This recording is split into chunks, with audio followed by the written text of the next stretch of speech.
새벽 5시. 알람이 울리기도 전에 눈이 떠졌다. 천장이 낮았다. 반지하 특유의 눅눅한 냄새가 코끝을 파고들었고 창문 너머로는 지나가는 사람들의 발목만 보였다. 나는 그 발목들을 바라보며 잠깐 누워 있었다. 딱 그만큼만. 그게 내게 허락된 유일한 사치였다. 이불을 걷어내고 일어서는 순간 무릎이 욱신거렸다. 어젯밤 동서집 욕실 타일을 닦다 넘어진 자리였다. 나는 입술을 꾹 깨물었다. 소리를 내면 지는 것 같았다. 누구한테 지는 건지는 몰라도 부엌으로 나갔다. 냉장고를 열면 언제나 마음이 먼저 쪼그라들었다. 달걀 3개, 시든 파 1줌, 어젯밤 남긴 된장찌개. 나는 가스불을 켜고 냄비를 올렸다. 불꽃이 파랗게 일렁이는 걸 보며 생각했다. 오늘도 버텨야지. 별 수 있나. 방에서 기침 소리가 들렸다. 남편이었다. 공장 사고 이후로 오른쪽 팔을 제대로 쓰지 못하는 그는 혼자 밥상 앞에 앉는 것조차 시간이 걸렸다. 나는 쟁반에 밥과 찌개를 담아 방문을 열었다. 남편은 창가에 기대어 멍하니 바깥을 보고 있었다. 창밖엔 아무것도 없었다. 그냥 콘크리트 벽이었다. 밥 먹어요. 내 목소리가 생각보다 건조하게 나왔다. 남편은 천천히 고개를 돌렸고 나는 그 눈빛을 오래 보지 않으려고 시선을 밥그릇으로 내렸다. 미안함과 자책이 뒤섞인 그 눈빛을 마주하면 나까지 무너질 것 같았으니까 설거지를 마치고 외투를 걸쳤다. 거울을 볼 여유는 없었다. 현관문을 나서며 차가운 새벽 공기가 뺨을 때렸다. 버스 정류장까지 10분. 나는 고개를 약간 숙이고 걸었다.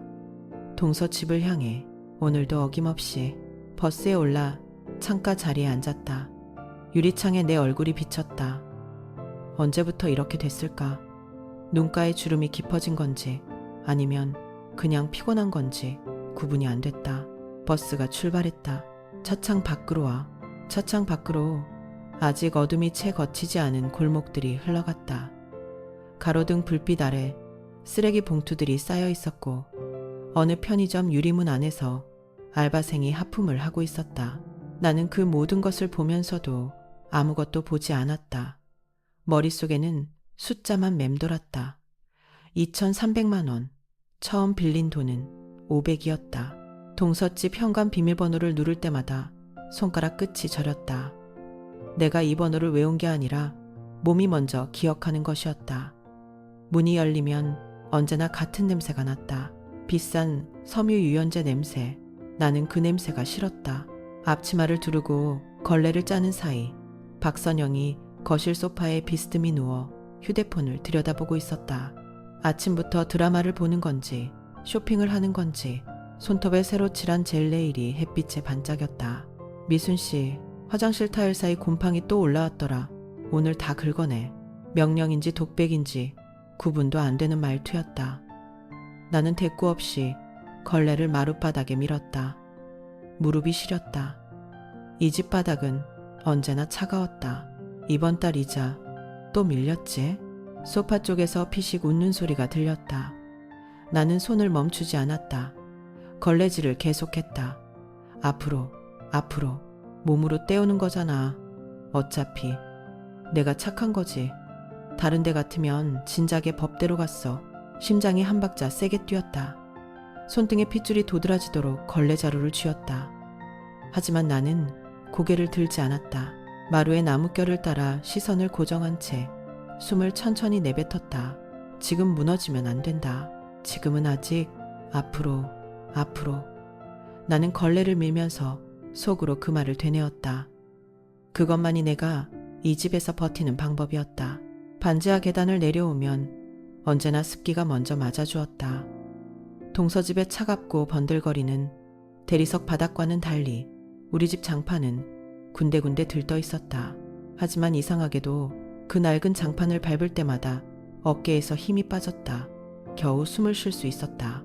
지수가 주방 식탁에 앉아 있었다. 노트북 화면에 얼굴을 바짝 들이밀고 뭔가를 계산기로 두드리고 있었다. 딸의 옆모습은 늘 나를 먹먹하게 만들었다. 눈썹이 아버지를 닮았다. 고집스럽게 일자로 모인 그 눈썹이. 엄마, 나 다음 달부터 알바 하나 더 늘리려고. 지수가 고개를 들지 않은 채 말했다. 목소리가 너무 태연해서 오히려 가슴이 철렁 내려앉았다. 등록금이 생각보다 더 나오더라. 장학금 신청은 해봤는데 될지 모르겠고. 엄마 힘든 거 아는데 내가 어떻게든 해볼게. 나는 들고 있던 비닐봉지를 천천히 식탁 위에 내려놓았다. 손끝이 차가웠다. 아침부터 찬물에 손을 담갔던 탓인지 아니면 지수의 그 말 한마디 탓인지 알 수 없었다. 지수야, 딸이 그제야 나를 올려다보았다. 눈밑이 템했다. 밤새 또 뭔가를 알아본 모양이었다. 나는 그 눈을 마주한 채 입꼬리를 올렸다. 억지가 아니라고 스스로에게 말했다. 억지가 아니어야 했다. 엄마가 어떻게든 할게. 너는 공부만 해. 지수의 눈썹이 미세하게 떨렸다. 뭔가 반박하려는 듯 입을 열었다가 다시 다물었다. 나는 먼저 시선을 걷었다. 냉장고 문을 열고 아무 이유 없이 안을 들여다보았다. 빈 선반이 눈에 들어왔지만 나는 표정을 바꾸지 않았다. 어떻게든 할게.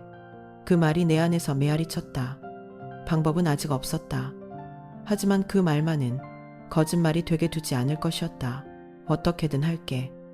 그 말을 내뱉고 나서 며칠이 지나도록 나는 방법을 찾지 못했다. 찾지 못한 채로 그냥 살았다.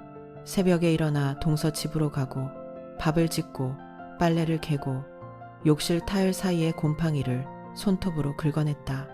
몸이 움직이는 동안만큼은 머릿속이 조용해졌다. 그것이 내가 아는 유일한 방법이었다. 주말 아침 나는 혼자 산에 올랐다. 동서 집도 지수의 대판 눈도 빈 냉장고도 없는 곳으로 가고 싶었다. 능선을 1시간쯤 넘었을까. 정규 등산로를 벗어나 좁은 샛길로 접어들었을 때 나는 발을 멈췄다. 바위 아래 웅크린 형체가 보였다. 처음엔 짐 보따리인 줄 알았다. 가까이 다가가자 노인이었다. 얇은 점퍼 하나를 걸친 채 옆으로 쓰러져 있었고 입술은 이미 파랬다. 나는 무릎을 꿇고 손목을 잡았다. 맥박이 실처럼 가늘게 이어지고 있었다. 살아있었다. 노인의 가슴팍에서 접힌 종이 한 장이 반쯤 빠져나와 있었다. 나는 손이 떨리는 채로 그것을 펼쳤다. 굶주림이 너무 길었다. 이제 더는 버틸 수가 없다. 단 2줄이었다. 나는 그 2줄을 3번 읽었다. 4번째는 읽지 못했다. 눈물이 글씨 위로 떨어졌다. 아버지. 아버지도 이런 얼굴이었다. 마지막 겨울. 병원비가 없어 손도 못 써보고 보내드린 그날. 아버지의 손이 이렇게 차가웠다. 나는 종이를 접어 노인의 주머니에 다시 넣었다. 그리고 2 손으로 노인의 등을 받쳐 천천히 일으켰다. 뼈만 남은 몸이었다. 내 등에 그 무게가 얹히는 순간 나는 이를 악물었다. 무릎이 흔들렸다. 그래도 일어섰다. 산길을 내려가는 내내 바람이 귓전을 때렸다. 노인의 숨결이 내 목덜미에 희미하게 닿았다. 나는 한 걸음씩 내디뎠다. 방법은 여전히 없었다. 하지만 지금 이 순간만큼은 내가 할 수 있는 일이 눈앞에 있었다. 어떻게 내려왔는지 기억이 온전하지 않았다. 발이 돌부리에 걸려 2번 비틀거렸고 한 번은 무릎을 땅에 짚었다. 노인의 무게가 내 허리를 짓눌렀지만 놓지 않았다. 그냥 두면 죽는다. 그 생각 하나가 다리를 움직였다. 반지하 계단을 내려서는 순간 습하고 낮은 공기가 얼굴을 감쌌다. 나는 내 방문을 발로 밀었다. 좁은 방이었다. 창문은 반쯤 땅에 묻혀 있어 낮에도 어스름했고 벽지 한쪽은 곰팡이가 피어 얼룩이 져 있었다. 그래도 내 이불이 있었다.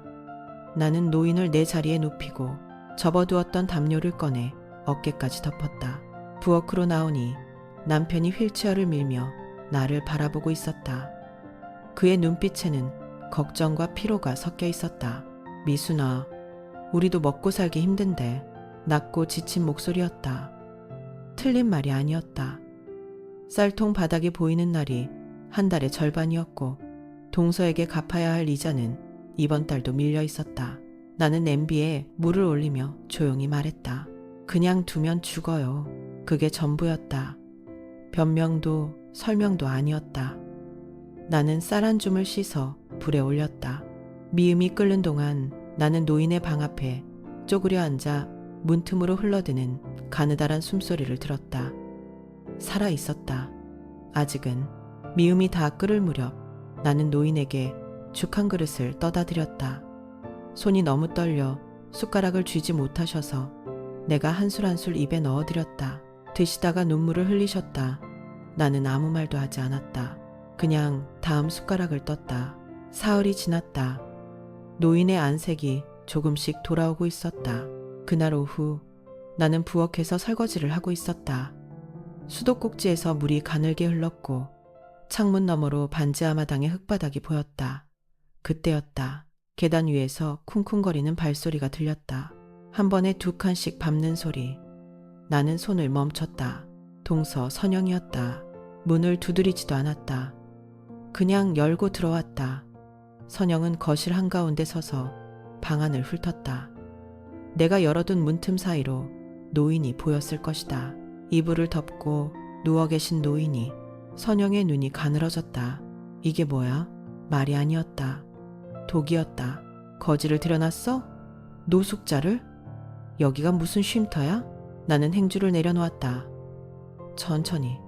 손이 떨렸지만 나는 그 손을 꽉 쥐었다. 선영이 부엌 쪽으로 성큼 걸어왔다. 노인 앞에 놓인 밥상이 눈에 들어왔는지 그 발이 멈추지 않았다. 쾅! 발끝으로 밥그릇을 걷어찼다. 흰 미음이 바닥에 흩뿌려졌다. 노인이 몸을 움츠렸다. 그 작은 몸이, 그 여린 어깨가 순간 안으로 굽었다. 나는 이미 움직이고 있었다. 선영과 노인 사이에 내 몸을 밀어넣었다. 등으로 노인을 가렸다. 심장이 귀 안에서 울렸다. 선영의 얼굴이 코앞이었다. 향수 냄새와 분노가 뒤섞인 숨결이 내 뺨을 쳤다. 비켜. 선영이 말했다. 나는 비키지 않았다. 나는 비키지 않았다. 선영의 눈에서 무언가가 번뜩였다. 당혹감인지 아니면 더 깊은 분노인지. 그녀는 한 발 물러섰다. 그러나 그것은 양보가 아니었다. 전열을 가다듬는 것이었다. 좋아. 선영이 낮고 느리게 말했다. 가방 안을 뒤적이더니 종이 한 장을 꺼내 부엌 식탁 위에 탁 내던졌다. 나는 시선을 내리지 않았다. 그러나 선영은 기다렸다. 내가 볼 때까지. 결국 나는 눈을 내렸다. 빼곡한 숫자들이 눈에 들어왔다. 원금, 이자, 그리고 그 아래 내가 한 번도 들어본 적 없는 항목들이 줄줄이 적혀 있었다. 관리비, 식비, 공과금, 분담. 숫자들이 흐릿하게 번졌다. 나는 눈을 깜빡였다. 다시 읽었다. 원금보다 더 많은 액수가 맨 아랫줄에 굵게 찍혀 있었다. 이게 뭐예요? 내 목소리가 내 귀에도 낯설었다. 떨리지 않으려 했는데 끝이 조금 흔들렸다. 청구서. 선영이 손톱으로 종이를 톡톡 두드렸다. 빨간 손톱이었다. 그동안 우리 집 드나들면서 먹고 쓴 거 다 포함한 거야. 당연한 거 아니야? 공짜로 일한 것도 아니잖아. 내가 밥도 먹였고 관리비도 나왔고 제가 언제 그 집 밥을 얻어먹었어요. 제가 직접 해서 먹였잖아요. 제 돈으로. 법적으로 따지면 달라져. 계약서에 포괄적 생활비 조항 넣었거든. 가슴이 내려앉았다. 그 계약서. 급했던 그날 선영이 내밀던 그 두꺼운 서류들. 남편이 수술실에 들어가 있던 날 나는 제대로 읽지도 못하고 서명했다. 항의할 거면 법대로 해도 돼. 선영이 팔짱을 꼈다. 입꼬리가 미세하게 올라갔다. 남편 장애연금도 압류할 수 있거든. 법원에 신청하면 돼. 어렵지 않아. 그 말이 공기를 갈랐다. 심장이 한 박자 멈추는 것 같았다. 장애연금. 남편이 매달 받는 그 얼마 안 되는 돈. 우리가 쌀을 사고 딸아이 교통비를 쥐어주고 약값을 내는 그 돈. 손이 떨렸다. 청구서를 쥔 채 선영의 집을 나오는 동안 발이 제대로 땅에 닿는 것 같지 않았다. 차가운 바람이 목덜미를 파고들었지만 느끼지 못했다. 장애연금, 압류, 그 단어들이 머릿속에서 계속 맴돌았다. 집으로 돌아오는 버스 안에서 나는 손바닥으로 무릎을 꼭 눌렀다. 울지 않으려고, 무너지지 않으려고. 반지하 계단을 내려서자 좁은 방 안에서 불빛이 새어나왔다. 지수가 식탁에 엎드려 수학 문제집을 붙들고 있었고 그 옆에 노인이 말없이 앉아 있었다. 노인의 손이 천천히 움직이고 있었다. 연필을 들고 지수의 문제집 여백에 무언가를 적어 내려가는 것이었다. 나는 문 앞에서 멈췄다. 이렇게 하면 돼. 여기서 묶어주는 거야. 노인의 목소리는 낮고 조용했다. 지수가 고개를 들더니 눈을 동그랗게 떴다. 할아버지, 엄청 똑똑하시다. 지수가 웃었다. 오랫동안 듣지 못했던 소리였다. 그 웃음소리가 낡은 벽을 타고 퍼지는 순간 노인의 입꼬리가 천천히 올라갔다. 아주 조금, 그러나 분명하게 나는 그 미소를 보았다. 그리고 노인의 눈을 보았다. 어둡고 깊은, 그러나 무언가를 오래 담아온 사람의 눈이었다. 흔들리지 않는 눈이었다. 심장이 조용히 내려앉았다. 아픔이 아니라 이상하게도 안도 같은 것으로 그날 밤 지수의 웃음소리가 오래도록 귓속에 맴돌았다. 나는 좁은 이불 속에서 눈을 감은 채 그 소리만 붙들고 있었다. 이것 하나면 됐다고. 이것 하나면 버틸 수 있다고. 그러나 사흘 뒤 선영이 전화를 걸어왔다. 목소리는 언제나처럼 달콤하고 날카로웠다. 이번 주 토요일에 지인들을 초대한다고. 음식 준비며 상차림이며 뒤치다꺼리를 해야 하니 아침 8시까지 오라고 했다. 거절할 틈도 없었다. 선영은 말이 끝나기 무섭게 전화를 끊었다. 토요일 아침 나는 선영의 집 현관에 서 있었다. 손에는 앞치마가 들려 있었다. 선영이 직접 내밀었다. 꽃무늬가 촘촘히 박힌 낡고 빛바랜 것이었다. 매주 쓰는 거니까 잘 간수해요. 나는 아무 말도 하지 못했다. 그 앞치마를 허리에 두르는 내 손이 미세하게 떨렸다. 손끝이 차가웠다. 심장은 묘하게 조용했다. 너무 조용해서 오히려 무서울 정도로 손님들이 하나둘 들어서기 시작했다. 잘 차려입은 여자들이었다. 향수 냄새와 웃음소리가 거실을 가득 채웠다. 나는 부엌과 거실 사이를 쉬지 않고 오갔다. 전체 유리를 내고 빈 잔을 채우고 더러워진 접시를 치웠다. 등이 땀으로 젖었다. 그때 선영의 목소리가 거실을 가로질렀다. 예, 미순씨, 이리 잠깐 나와봐요. 나는 행주를 쥔 채 거실 입구에 섰다. 손님들의 시선이 일제히 나에게 쏠렸다. 선영이 입꼬리를 올리며 손을 내저었다. 우리 집 살림 도와주는 아줌마예요. 없으면 내가 어떻게 살겠어요, 호호. 웃음소리가 터졌다. 가볍고 무심한 웃음이었다. 나는 웃음의 한가운데 서서 아무것도 아닌 사람이 되었다. 볼이 달아올랐다. 그러나 나는 눈을 내리깔지 않았다. 입술을 꽉 깨물었다. 선영이 한 발짝 다가왔다. 목소리를 낮추었지만 손님들이 다 들을 수 있는 크기였다. 저번에 내 손님한테 실수한 거 기억해요? 지금 여기 서사. 과했다. 선영의 목소리가 귓속에서 계속 울렸다. 반지하 계단을 내려오는 내내 그 웃음소리가 발 뒤꿈치를 쫓아왔다. 아줌마, 없으면 내가 어떻게 살겠어요. 가볍고 무심하게 던진 그 말이 오히려 주먹으로 맞은 것보다 더 오래 남았다. 문을 닫고 나서야 숨을 내쉬었다. 방 안은 조용했다. 나는 가방도 내려놓지 못한 채 식탁 앞에 주저앉았다. 서랍 속에 구겨 넣어두었던 봉투들을 꺼냈다. 청구서들이었다. 원금보다 이자가 2배는 불어난 숫자들이 형광등 빛 아래 선명했다. 손이 떨렸다. 종이를 잡고 있는데도 글자들이 흔들렸다. 아니, 흔들리는 건 내 눈이었다. 눈물이 먼저 뺨에 닿고 나서야 내가 울고 있다는 걸 알았다. 소리도 없이 흘렀다. 어깨를 들썩이는 것조차 사치처럼 느껴져서 나는 그냥 식탁에 이마를 대고 가만히 있었다. 심장이 무겁게 뛰었다. 쿵, 쿵.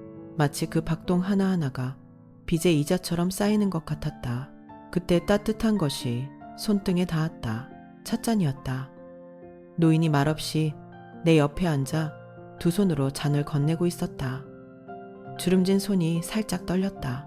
눈을 마주치지 않으려는 듯 시선을 찻잔에 두고 있었지만 그 침묵이 어떤 말보다 깊었다. 나는 잔을 받아 쥐었다. 온기가 손바닥을 타고 가슴까지 번졌다.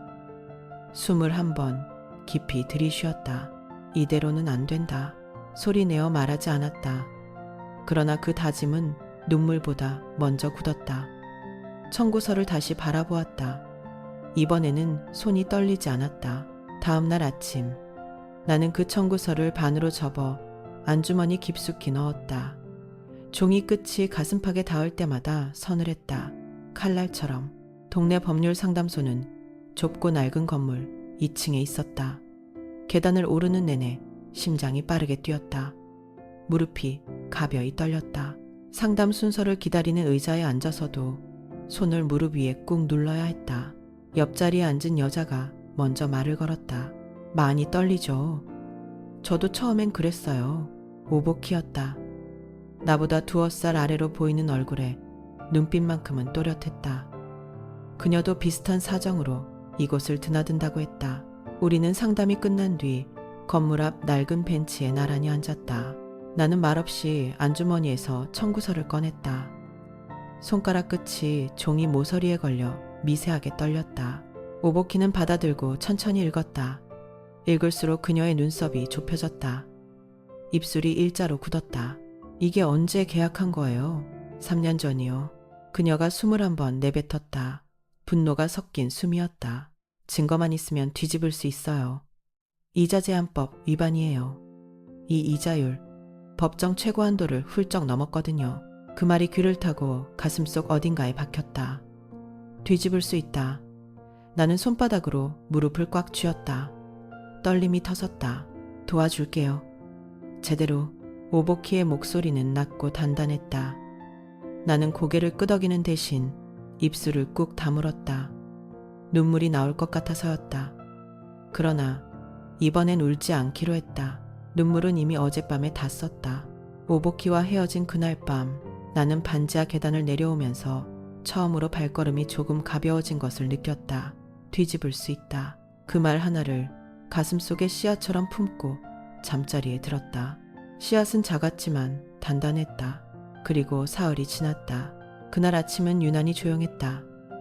지수가 학교 가기 전에 노인 어르신 방문을 두드렸다가 내 쪽을 돌아보았다. 아무 소리가 없었다.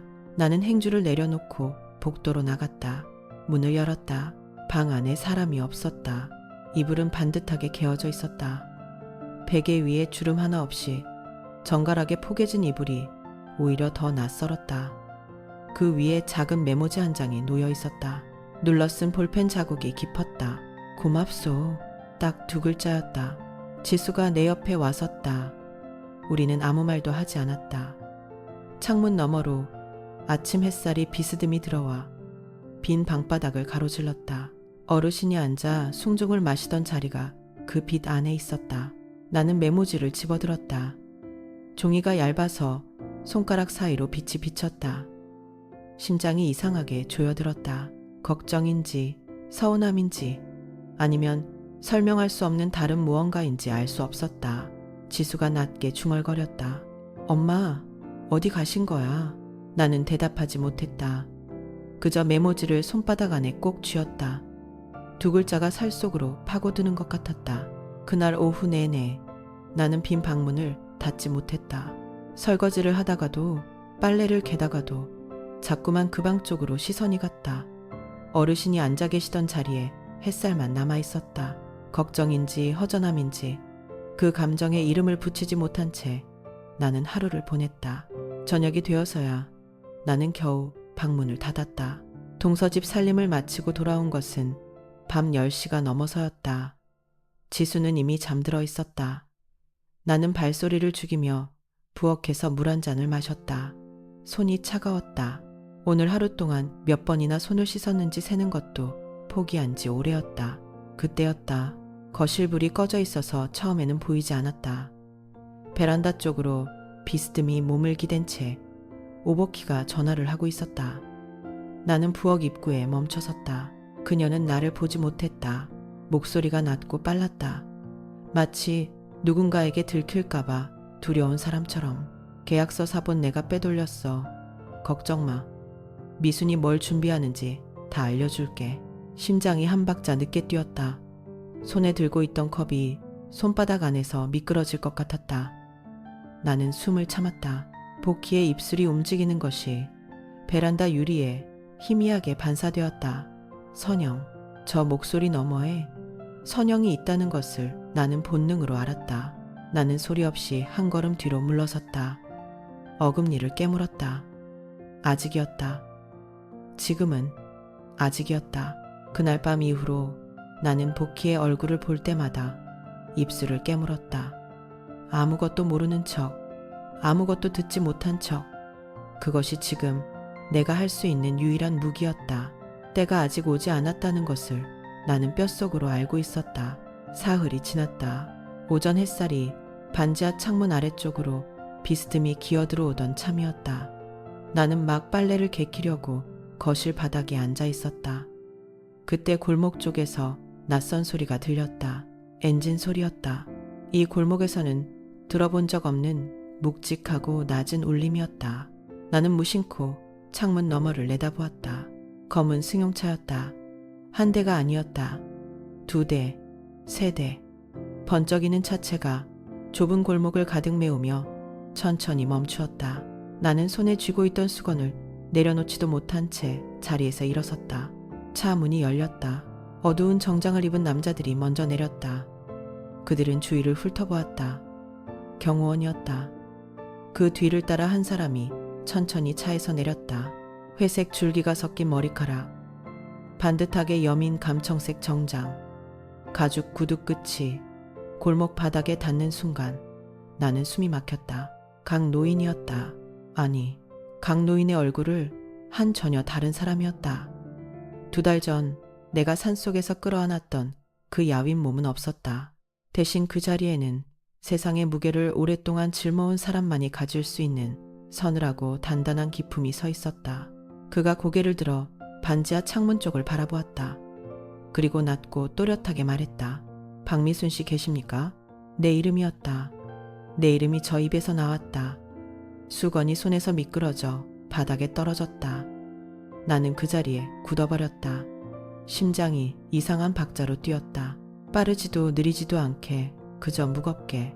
다리가 먼저 움직였다. 머리가 명령을 내리기도 전에 몸이 계단을 올라가고 있었다. 반지하 문을 밀고 골목으로 나섰을 때 늦가을 찬 공기가 뺨을 때렸다. 나는 그 앞에 섰다.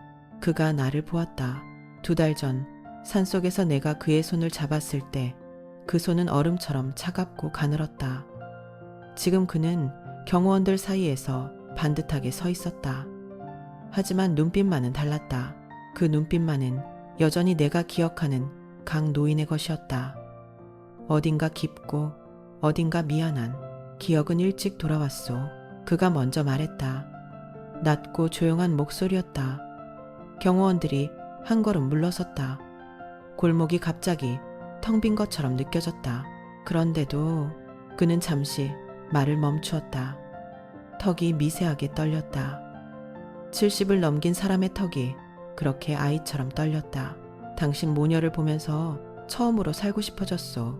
심장이 쿵 하고 내려앉았다. 나는 아무 말도 하지 못했다. 손이 저절로 앞치마 끝을 쥐어잡았다. 그가 천천히 시선을 내렸다.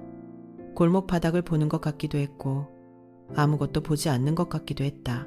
내게 동생이 하나 있었소. 어릴 때 내가 먼저 도시로 올라오면서 끝내 데려오지 못했소. 그 아이가 굶어 죽었소. 목소리가 갈라졌다. 그 갈라진 틈 사이로 수십 년이 쏟아지는 것 같았다. 당신이 딸아이 밥그릇에 한 숟가락 더 얹어주던 날 밤 나는 이불 속에서 울었소. 그 아이 생각이 나서 나는 그제야 깨달았다. 내가 부엌에서 혼자 식은 밥을 먹던 그 밤들을 그가 얇은 벽 너머에서 듣고 있었다는 것을, 그리고 그 소리들이 이 사람의 오래된 죄책감과 포개지고 있었다는 것을. 눈물이 났다. 참으려 했는데 턱이 먼저 무너졌다.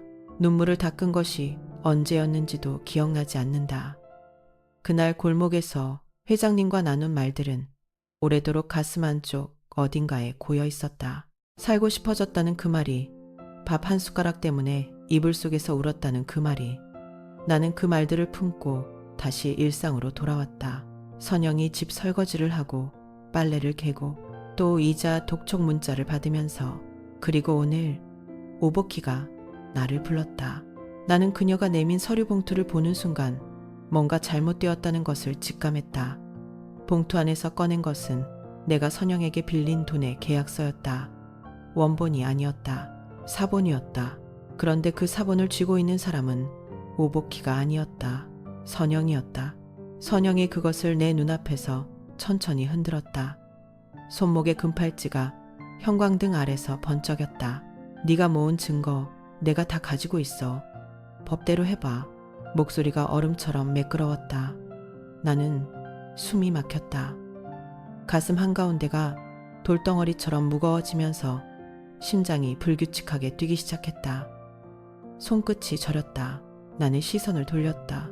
오복희가 눈을 피했다. 그 작은 동작 하나가 모든 것을 말해주었다.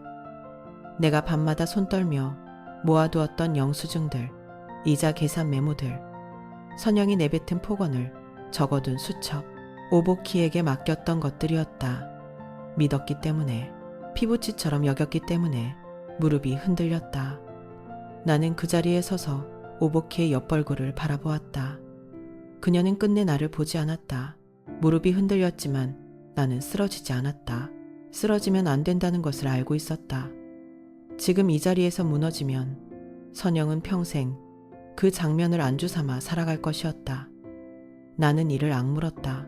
아랫니가 윗니를 파고드는 통증이 오히려 정신을 붙들어 주었다. 그날 밤 나는 반지하방 형광등 아래 혼자 앉아 천장을 바라보았다. 오복희의 옆벌굴이 자꾸 떠올랐다. 끝내 나를 보지 못하던 그 눈이, 배신은 칼보다 무뎌서 더 오래 아팠다. 그러나 나는 울지 않았다. 대신 생각했다. 오복희가 넘긴 것은 내 증거들이었다.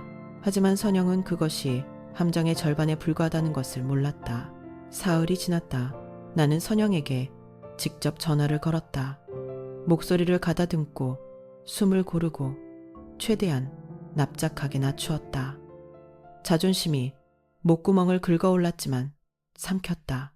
형님, 제가 원금 한 번에 다 갚을 방법이 생겼어요. 대신 총 빚 금액을 형님 손으로 직접 써서 도장 찍은 영수증 하나만 끊어주세요. 그래야 저도 마음 놓고 드릴 수 있잖아요.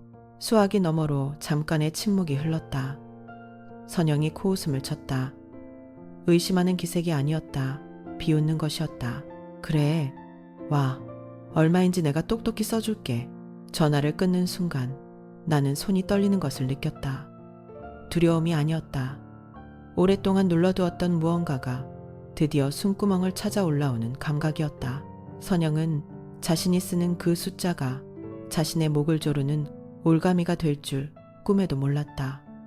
고금리 이자를 한 푼도 빠짐없이 얹은 총액을 자기 손으로, 자기 도장으로. 나는 눈을 감았다. 심장이 느리고 단단하게 뛰었다. 선영이 건네준 그 종이를 받아든 순간 나는 숨을 참았다. 파란 볼펜으로 꾹꾹 눌러 쓴 숫자들이 줄지어 있었다.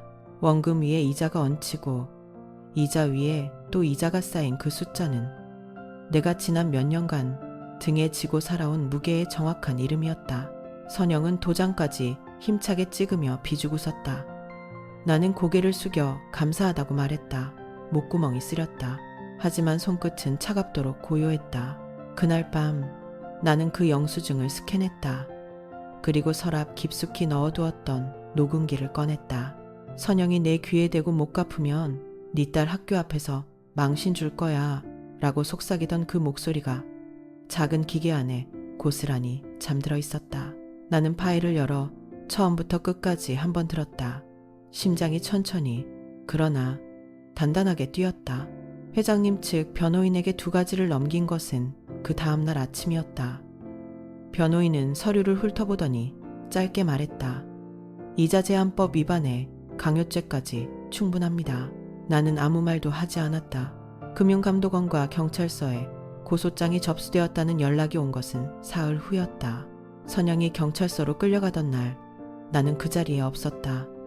굳이 볼 필요가 없었다. 하지만 전화로 전해 들은 그 한마디는 오래도록 귓속에 맴돌았다. 내가 왜? 내가 뭘 잘못했어? 절규하는 목소리였다고 했다. 나는 창밖을 바라보았다.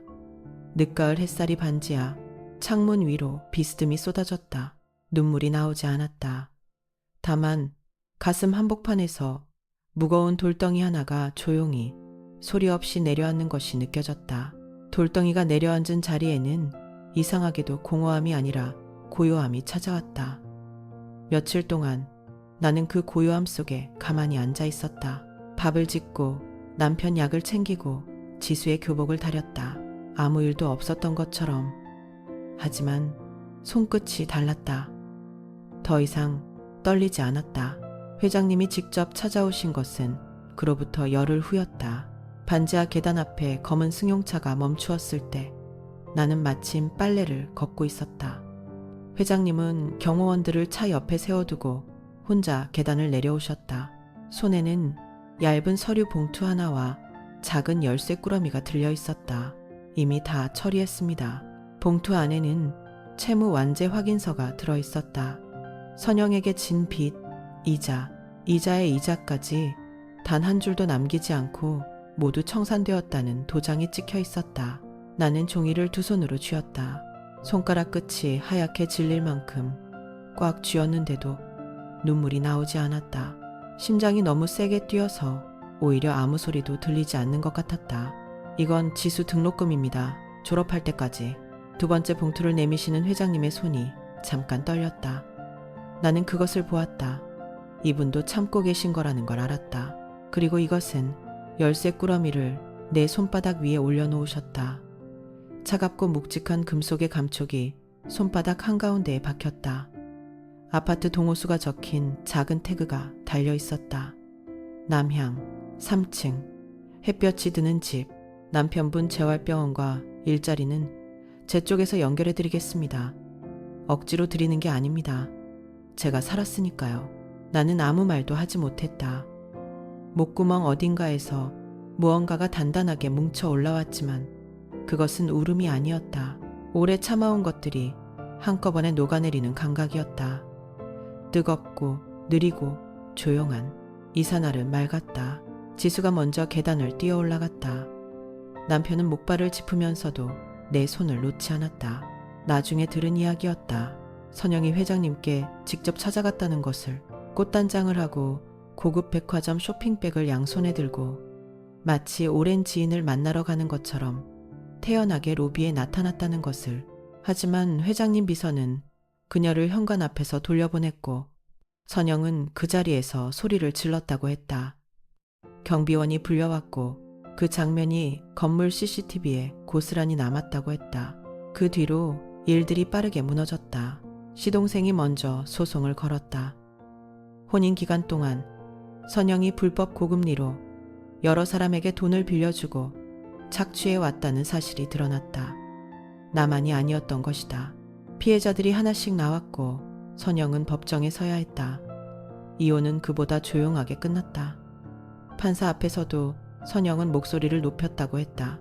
아무도 들어주지 않았다는 것만 빼면 늘 하던 대로였을 것이다. 그리고 어느 봄날 나는 새집 창가에 앉아 있었다. 남향이었다. 회장님 말씀대로였다. 오전 햇살이 창문을 통째로 건너와 찻잔 위에 고였다. 따뜻하고 조용하고 아무것도 증명하지 않아도 되는 빛이었다. 나는 두 손으로 찻잔을 감쌌다. 손이 떨리지 않았다. 처음으로, 정말 처음으로 손이 떨리지 않았다. 그 시각 선영은 어딘가 병원 침대에 누워 천장을 보고 있을 터였다. 링거줄이 팔에 꽂혀 있고 커튼이 쳐진 창문 너머로 빛이 들어오지 않는 방에서 아무도 면회를 오지 않는 오전에 그녀가 평생 남에게 건넨 것이라고는 이자가 붙은 돈과 모욕뿐이었으니 돌아오는 것도 그만큼이었다. 나는 그것을 바란 적이 없었다. 다만 세상이 그렇게 돌아갔을 뿐이다. 지수가 방에서 나오며 내 어깨에 턱을 올렸다. 엄마, 오늘 날씨 좋다. 그래. 나는 찻잔을 한 모금 마셨다. 뜨겁고 달고 조금 썼다. 꼭 지나온 시간 같은 맛이었다. 그래도 나는 다 마셨다.